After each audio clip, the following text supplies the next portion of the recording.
Okay guys, bit more information for the haters and the doomers. So throughout the last 2 years I've been telling it how it is, and now we've got millions and millions of dollars flowing into Nagano at the moment. And I'm going to go through a couple of articles that just came out a couple of days ago. It'll shock you. So over the past 2 years and a half, while I've had this channel, I've had a lot of doom and gloom people coming on and telling me I was wrong and Japan's gonna go down the tubes and all this sort of stuff. And living here and knowing the situation on the ground, I just know it's just untrue. And we've had multinationals move in over the past year into Nagano, and more resorts and hotels are going to be built, and we're up over $1 billion here at the moment. And anyone who knows the Australian consumer, the Australian job market, the Australian wages, truly understands the power of the Australian tourist, economic power. And it's going to be cashed in here in Nagano, and these are some of the projects. So here we are. I've got about a dozen up here of what's happening around Nagano in development, and also new airlines coming in. Brand new airlines are being created. So I'll just show a couple now, and then I'll get back into these a little bit later in the video. So I'll put a link to every single one of these articles, and you just need to translate them into English. But anyway, we got Sustainable World-Class Mountain Retreat, large-scale redevelopment in Hakuba Iwatake Nagano, just across the mountain from me.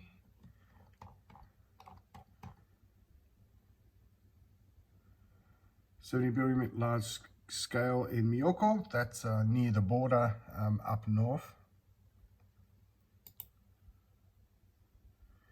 It's like a forest of high-rise hotels, foreign affiliated, large-scale development plan services. Okay guys, so this is what I'll get into further in the video. So I did a video over 1.5 years ago. I might have deleted it, I'm not sure if it's still on the channel, but just the investment that's happening on the other side, the Yama side of the Nagano city. And I went over there and I did a job on a septic tank for a customer, and we replaced their septic tank, and I couldn't believe the amount of money that was flowing into that place, because I actually drove around there when I first come to Japan, and now it's up toward Nozawa Onsen side.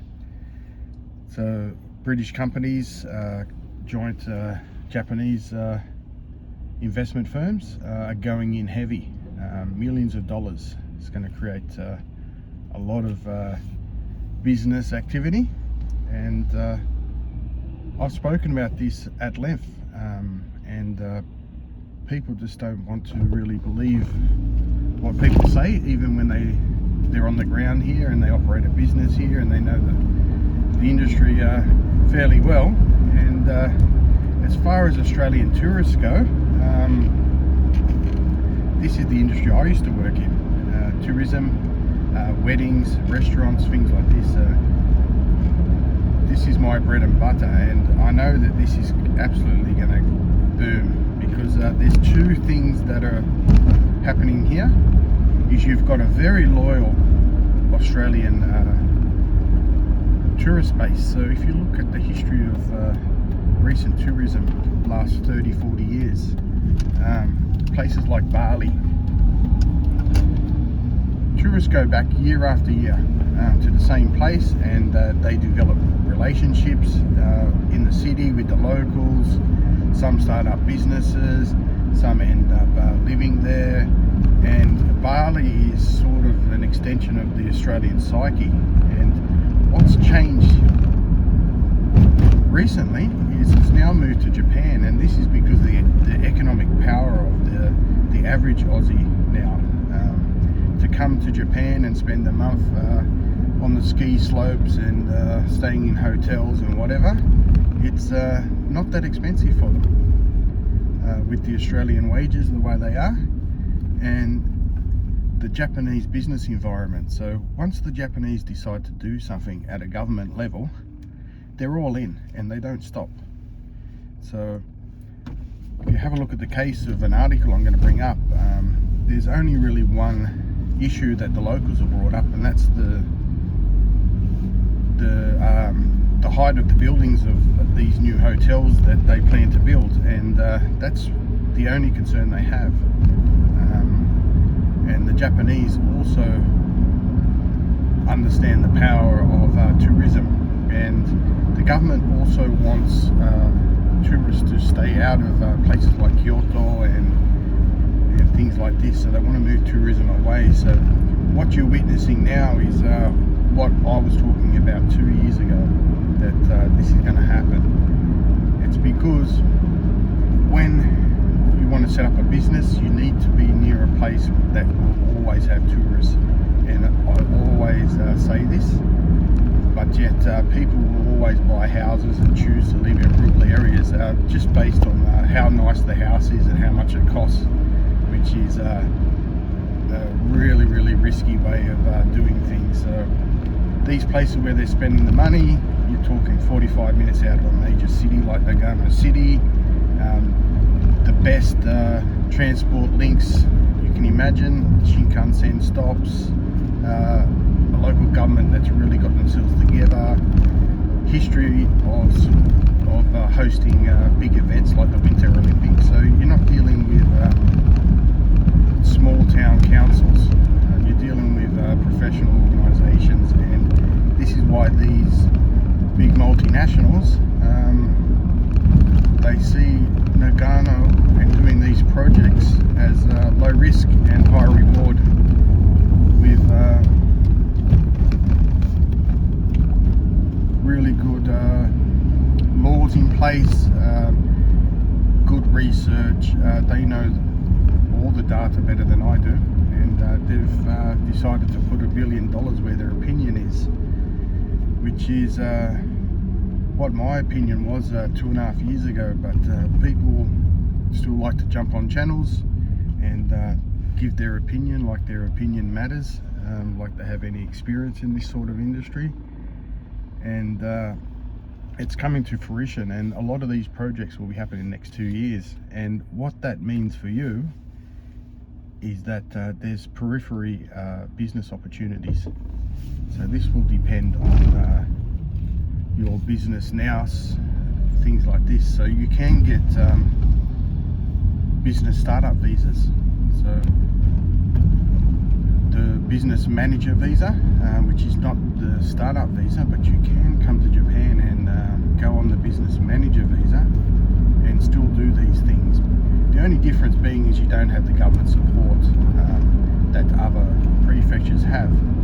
But what you'd have in a place like Nagano is you have the big boys behind you, not just government, real money, real investment,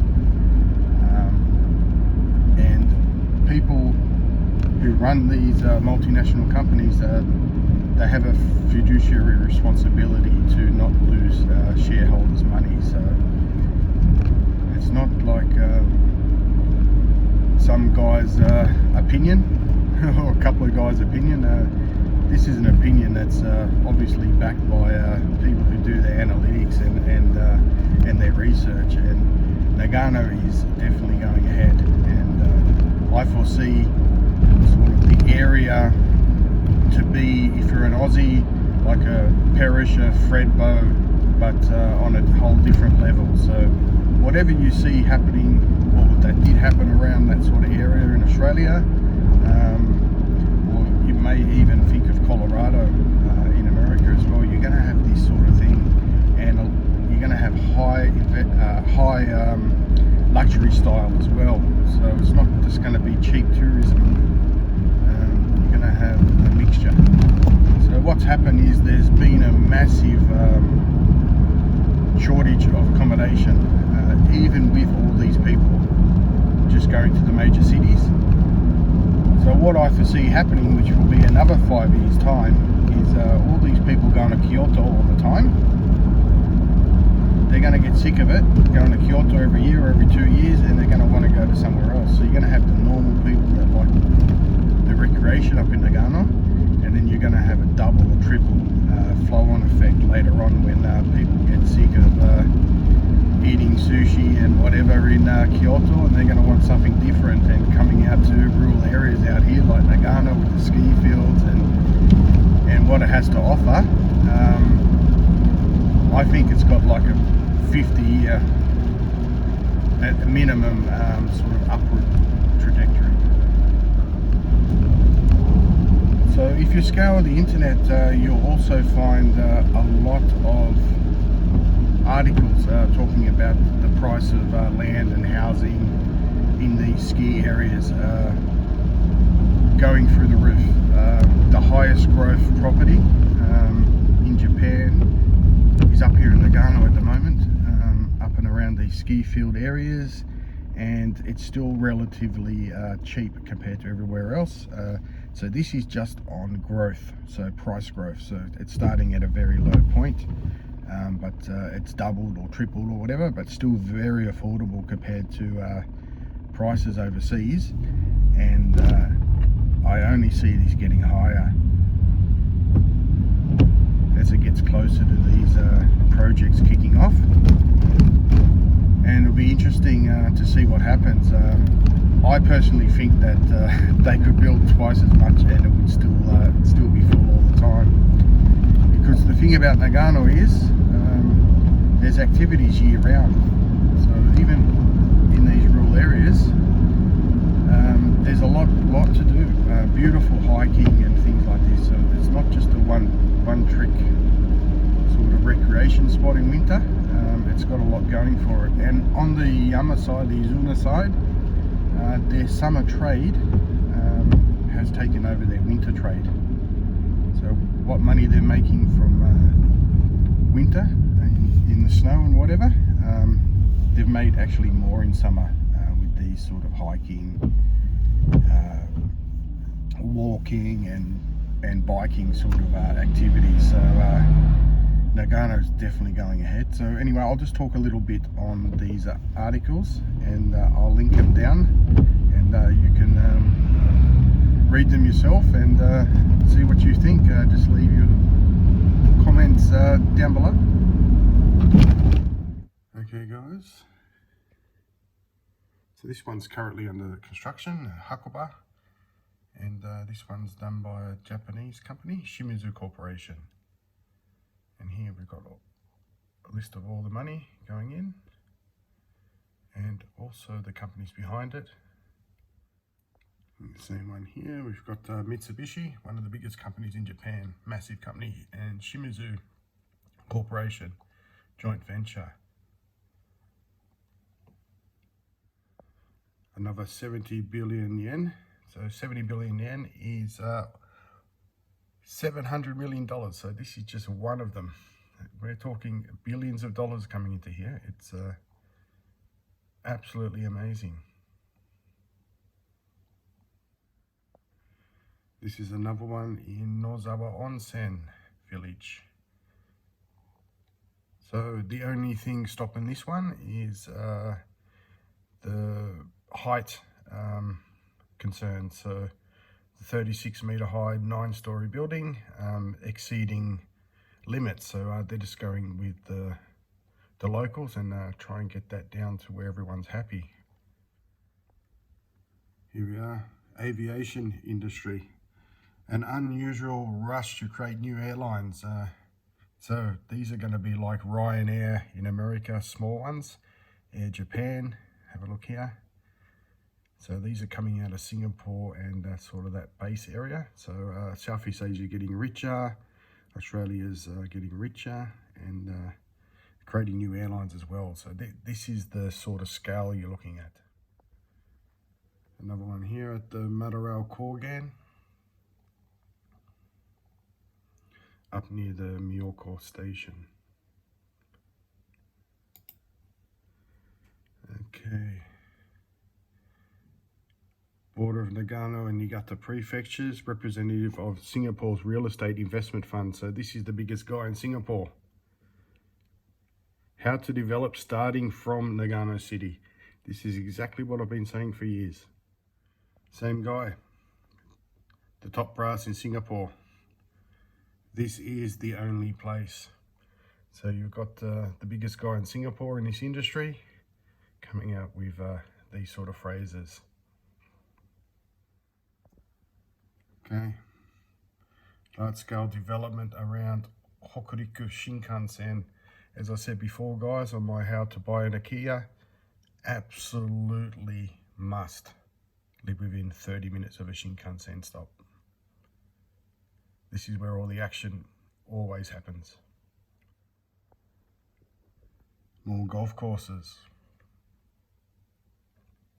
So it's not just low end, there's a lot of high end stuff coming up as well.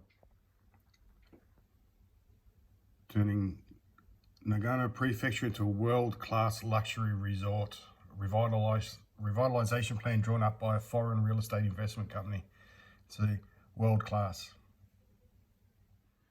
Interesting one, a lot of money going into Karuizawa, which is near Nagano City. Now, Karuizawa is traditionally where all the rich people went for their holidays in Nagano, the royal family, and rich families like Yoko Ono, they're all from Karuizawa.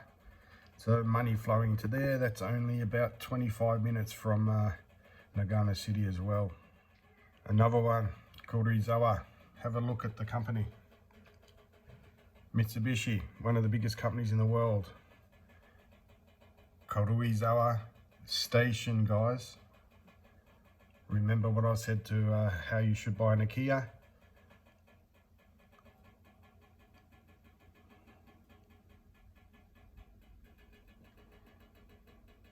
Some sort of artist impression. Another ski field area, Okushika Kogen. This one, 27 billion yen, 270 million, just this one. As I said, we're not talking change here, we're talking billions of dollars.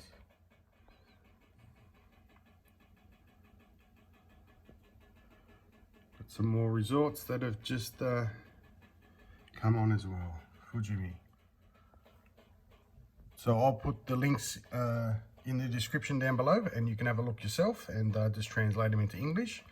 So massive developments up in tourist areas, and it won't be just in Nagano too, this will be in different areas.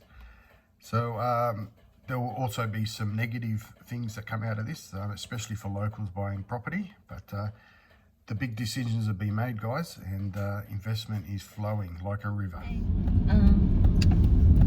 So that's the articles, guys. So that's food for thought, and what's happening now, as I said before, is exactly what I thought would happen. And those who want to come to Japan, it might not necessarily be Nagano, but don't believe all the doom and gloom and all this sort of stuff. These guys don't know what the hell they're talking about. So it'll be interesting to see the Aussie cohorts, and I think that a lot of these people will be ex-Bali types. So they've spent, you know, their early 20s and their 30s sort of going to Bali and whatever, and now they're a bit more cashed up and a bit more mature. And better behaved, and Japan sort of suits them at this time in their life, and maybe their kids have left home and whatever, and they've got money burning a hole in their pocket. So I expect this to sort of to be pretty solid, and these old tourist destinations, every tourist destination has their time in the sun. And I think it's time for Japan. The economic conditions are here. It's a very safe country, which tourists like. They don't want to go to somewhere and be worried. They want to relax and enjoy themselves in a safe environment and a place that's not too expensive, and they get good value for money. And Japan is fitting that bill, and it looks like it's for quite a while, because companies don't spend that sort of money if they're not going to get a long-term return.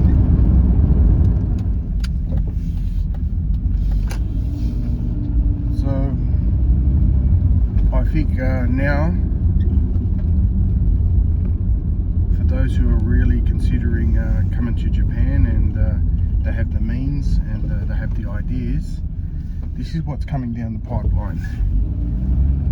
3 years from now, all this is going to be up and going, and best to get in now if Nagano is sort of your thing. But I think this is going to repeat itself everywhere where there's an attraction. So if you're going Akia hunting, I've always said you need to be half an hour from a Shinkansen stop. You need to have an all-round economy. You need to have a government that's receptive, basically a government that will answer your emails if you send it to them. All these things, these are all the things I talk about on my How to Buy a Kia on my Patreon, and endless business advice, and probably never a better time to join Patreon at the moment if this is something you're considering. So anyway guys, as always, hope you like the video. Tell me, this ain't the best Vegemite toast ever. Vegemite cheese.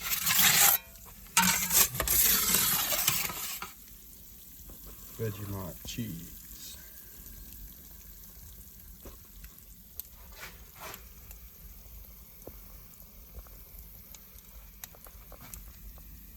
That's our breakfast this morning. Good old Aussie Vegemite.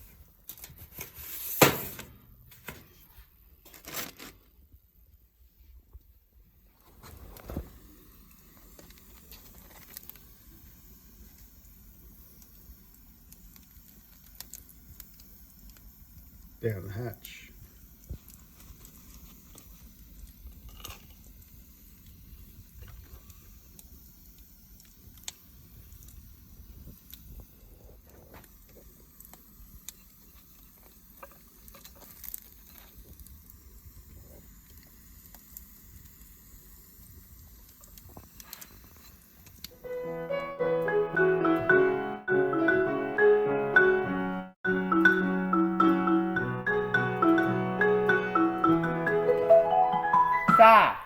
Let's go back home.